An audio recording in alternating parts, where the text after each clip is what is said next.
자, 여러분, 과학 연구의 세계로 한번 들어가 볼까요? 여기 아주 흥미로운 퍼즐이 하나 있거든요. 오늘 저랑 같이 이 퍼즐 한번 풀어보시죠.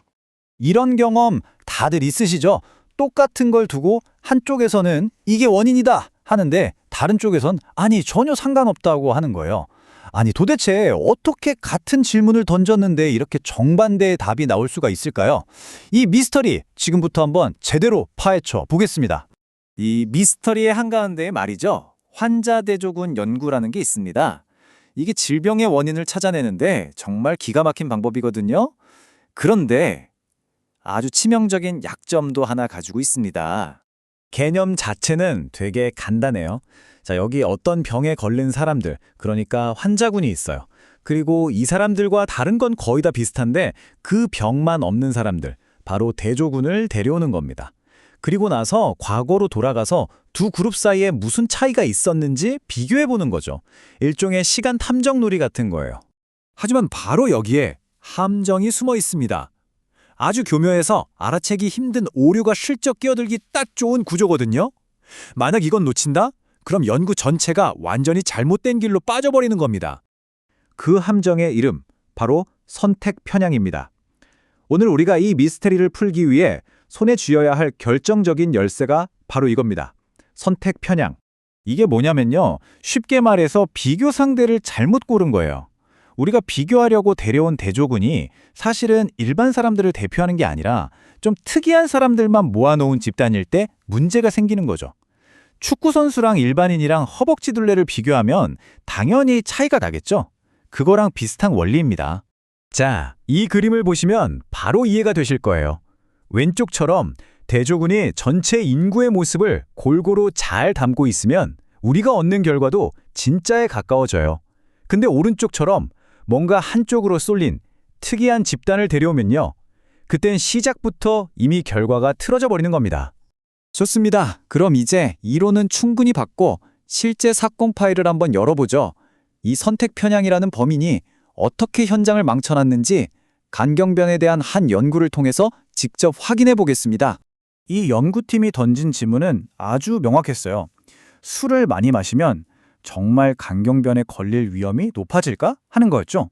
자, 일단 주인공은 준비됐습니다. 간경변 환자 100명, 바로 환자군이죠. 이제 이 연구가 성공하느냐 마느냐를 결정할 가장 중요한 순간이 왔어요. 바로 이 환자들을 누구랑 비교할 것인가, 즉 대조군을 선택해야 하는 거죠. 자, 그럼 본격적으로 수사에 착수해볼까요?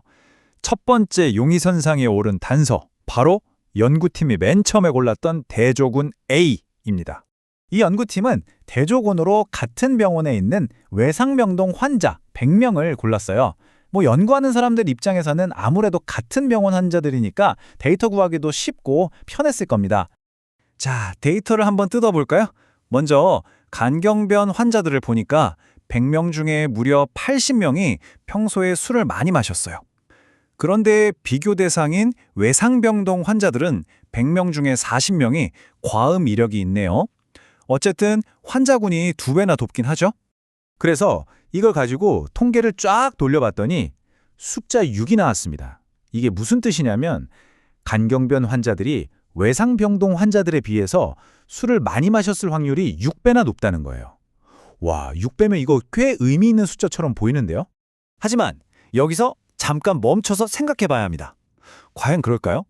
외상병동에 입원한 사람들이 정말 평범한 사람들의 음주 습관을 대표할 수 있을까요? 이 사람들이 정말 제대로 된 비교 상대가 맞는지 한번 의심해 볼 필요가 있다는 거죠. 바로 이 지점에서 이 연구 미스터리의 판을 완전히 뒤집어 버릴 결정적인 반전이 시작됩니다.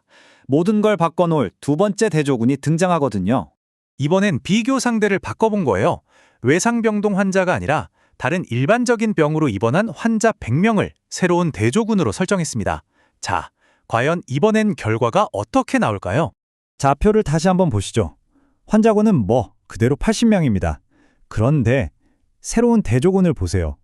과음 경험이 있는 사람이 딱 10명뿐이에요. 아까 첫 번째 대조군이 40명이었던 거 기억하시죠? 와, 이건 정말 엄청난 차이인데요. 이 새로운 데이터로 위험도를 다시 계산해 봤더니 정말 믿을 수 없는 숫자가 나왔습니다. 바로 36입니다. 36. 첫 번째 결과가 6이었는데 갑자기 36으로 뛰었어요. 아니, 그냥 비교 대상만 바꿨을 뿐인데 어떻게 위험도가 6배나 뛸 수가 있죠? 이 그래프를 보시면 정말 한눈에 들어오죠. 첫 번째 대조군이랑 비교했을 땐 위험도가 6이었는데 두 번째 대조군이랑 비교하니까 36까지 치솟아 버렸습니다.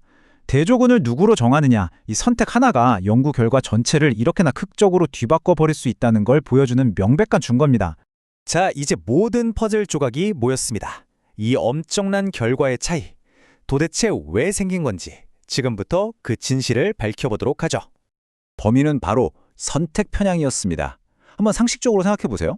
교통사고나 낙상사고 같은 걸로 외상병동에 실려오는 사람들, 이분들 중에는 술 마시고 다친 경우가 일반 사람들보다 훨씬 많지 않을까요?